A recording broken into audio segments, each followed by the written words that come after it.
অবৈধ কার্যক্রম চলে সব জায়গায়, তবে হয়তো কম বেশি।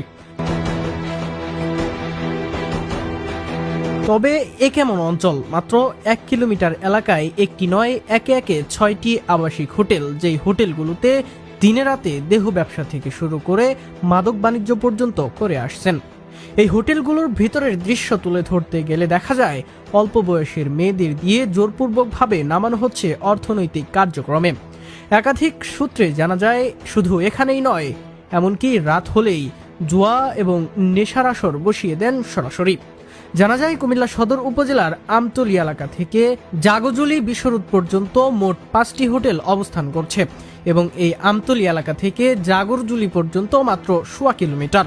তবে দুঃখের বিষয়, এই 1.25 কিলোমিটারের মধ্যেই একটি কলেজ, একটি হাই স্কুল, 2টি কেজি স্কুল, 2টি মাদ্রাসা, এমনকি আমতলী সাইটে 3টা নামিদামি স্কুল কলেজ প্রতিষ্ঠান রয়েছে। এখন প্রশ্ন হলো, এই 1.25 কিলোমিটারের মধ্যে মোট 11টি প্রতিষ্ঠান, যেই প্রতিষ্ঠানে আমার আপনার সন্তানেরা শিক্ষা গ্রহণ করে, তাহলে এখানে কিভাবে এতগুলো দেহ ব্যবসার প্রতিষ্ঠান এবং মাদক বাণিজ্য পরিচালনা করেন?